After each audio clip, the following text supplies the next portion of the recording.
Assalamualaikum warahmatullahi wabarakatuh. Halo semuanya, apa kabar? Kali ini kita akan melanjutkan materi mengenai budaya organisasi, yang dimana pada bab ini kita mempunyai tujuan pembelajaran diantaranya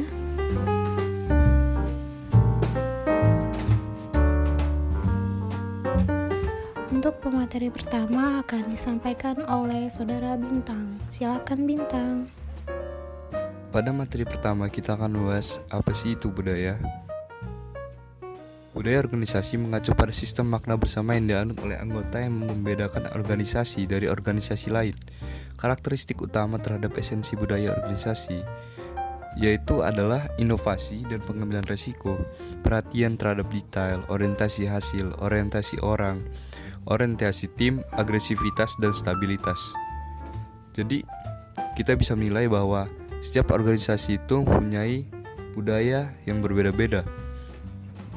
Satu organisasi dengan organisasi lainnya itu mempunyai budaya yang berbeda-beda, ya termasuk misal dengan inovasinya atau kebijakan, orientasi orang, orientasi tim, serta orientasi hasil yang didapat dari organisasi tersebut.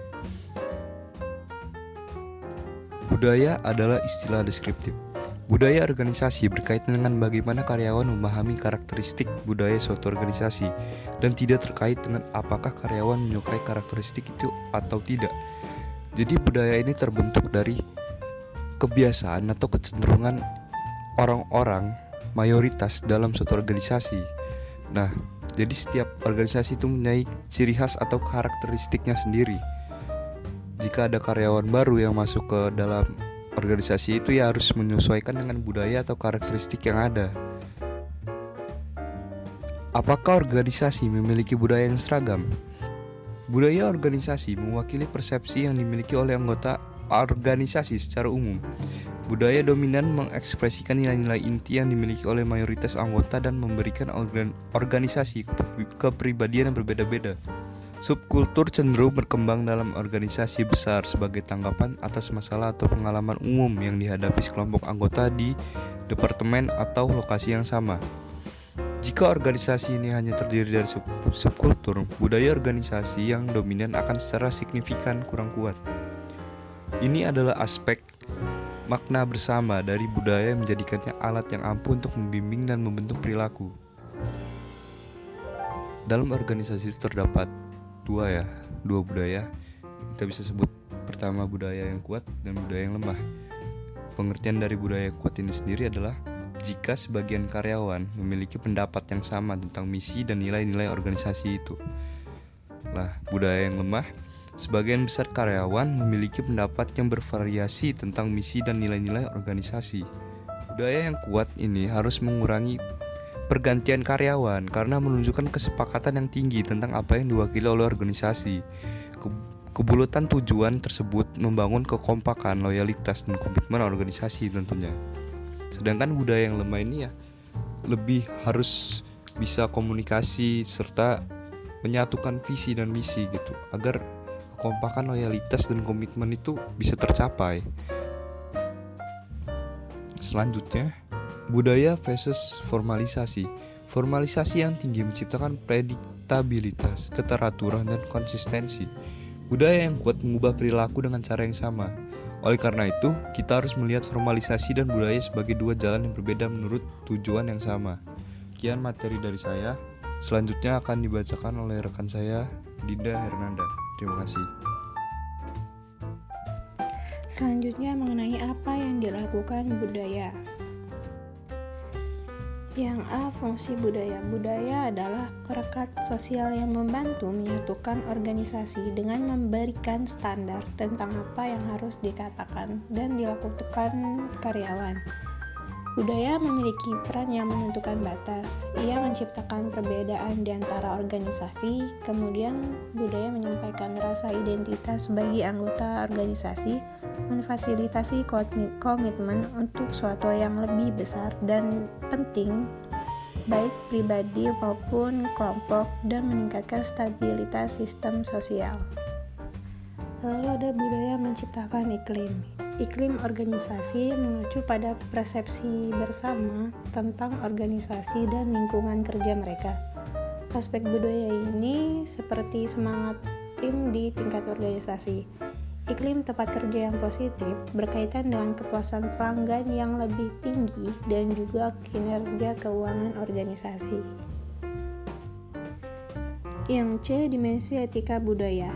Iklim kerja etis atau konsep bersama tentang perilaku benar dan salah berkembang sebagai bagian dari iklim organisasi. Iklim etis mencerminkan nilai sejati organisasi dan membentuk pengambilan keputusan para anggotanya.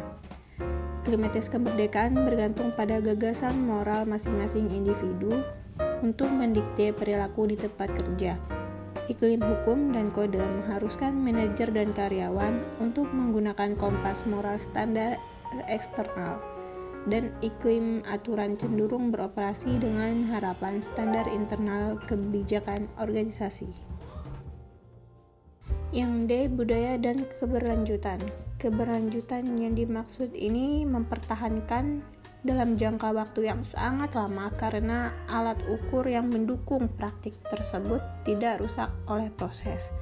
Nah, untuk menciptakan bisnis yang berkelanjutan, sebuah organisasi harus mengembangkan budaya jangka panjang dan menerapkan nilai-nilainya. Yang E, budaya dan inovasi. Di zamannya sekarang, semua hal perusahaan harus siap dalam berinovasi. Perusahaan yang paling inovatif sering dicirikan oleh budaya mereka yang terbuka, tidak konvensional, kolaboratif, didorong oleh visi dan cepat tanggap. Yang F, budaya sebagai aset. Artinya, budaya dapat memberikan lingkungan etika yang positif dan mendorong adanya inovasi, dan juga berkontribusi pada laba organisasi dalam banyak cara. Yang G, budaya sebagai kewajiban. Budaya dapat meningkatkan komitmen organisasi dan meningkatkan konsistensi perilaku karyawan. Budaya juga bernilai bagi karyawan karena menjelaskan bagaimana sesuatu dilakukan dan apa yang penting. Tetapi kita tidak boleh mengabaikan aspek budaya yang berpotensi disfungsional, terutama yang kuat pada efektivitas organisasi. Ada beberapa faktor yang menandakan bahwa budaya organisasi ini memiliki sifat yang negatif. Dimulainya dari pelembagaan, hambatan untuk mengubah budaya, hambatan terhadap keanekaragaman, memperkuat disfungsi, serta hambatan untuk akuisisi dan merger. Bagian yang C, menciptakan dan mempertahankan budaya. Dimulai dengan bagaimana sebuah budaya dimulai. Penciptaan budaya terjadi dalam 3 cara. Yang pertama, pendiri mempekerjakan dan mempertahankan hanya karyawan yang berpikir dan merasakan hal yang sama dengan mereka. Yang kedua, mereka mengindoktrinasi dan mensosialisasikan karyawan tentang cara berpikir dan perasaan mereka. Dan akhirnya, perilaku pendiri sendiri mendorong karyawan untuk mengidentifikasi dengan mereka dan menginternalisasi keyakinan, nilai, dan asumsi mereka. Ketika organisasi berhasil, kepribadian pendiri menjadi tertanam dan dalam budaya. Lalu yang B, menjaga budaya tetap hidup. Setelah budaya diterapkan, praktik dalam organisasi mempertahankan dengan memberi karyawan serangkaian pengalaman serupa. Proses seleksi, kriteria evaluasi kinerja, kegiatan pelatihan, dan pengembangan, serta prosedur promosi memastikan mereka yang dipekerjakan menyesuaikan diri dengan budaya, memberi penghargaan kepada karyawan yang mendukungnya, dan menghukum atau bahkan mengeluarkan mereka yang menentangnya. 3 kekuatan memainkan peran yang sangat penting dalam mempertahankan budaya, yaitu praktik seleksi, tindakan manajemen puncak, dan metode sosialisasi. Bagaimana karyawan mempelajari budaya? Yang pertama yaitu melalui cerita. Bercerita dengan mengaitkan masa kini di masa lalu dan melegitimasi praktik saat ini. Biasanya cerita mencakup narasi tentang pendiri organisasi, pelanggaran aturan, kesuksesan miskin menjadi kaya, pengurangan tenaga kerja, relokasi karyawan, reaksi terhadap kesalahan masa lalu, dan penanganan organisasi. Lalu yang kedua yaitu melalui ritual.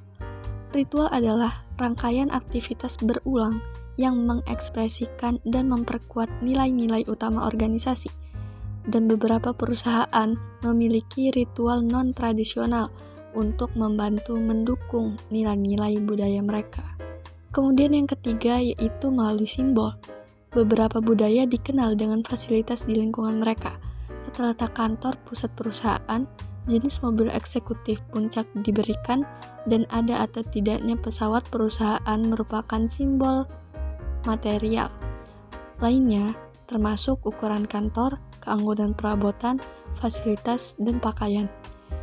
Hal ini menyampaikan kepada karyawan tentang hal yang penting, tingkat egalitarianisme, keinginan manajemen puncak, dan jenis perilaku yang sesuai, seperti pengambilan resiko, konservatif, otoriter, partisipatif, individualistis, atau sosial.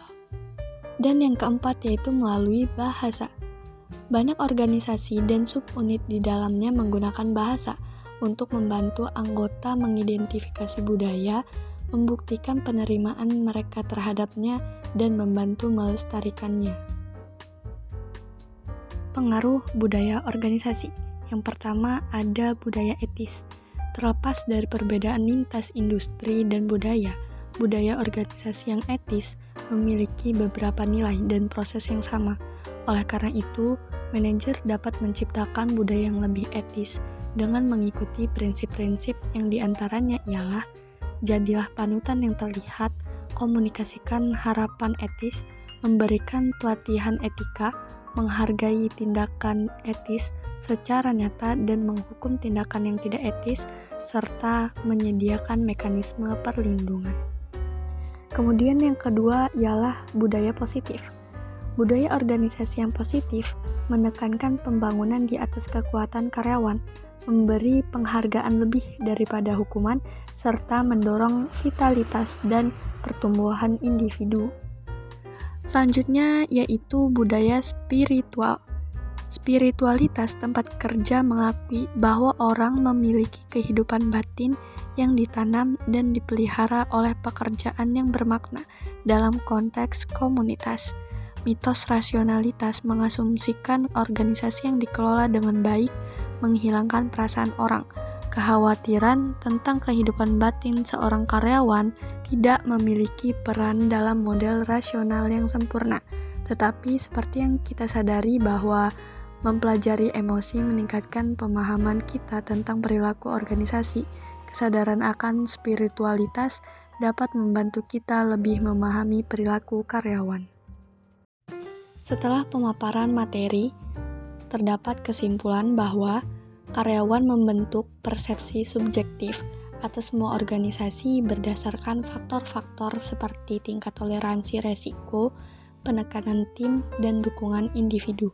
Persepsi keseluruhan ini mewakili pada budaya atau kepribadian organisasi, serta mempengaruhi kinerja dan kepuasan karyawan dengan budaya yang lebih kuat, memiliki dampak yang lebih besar.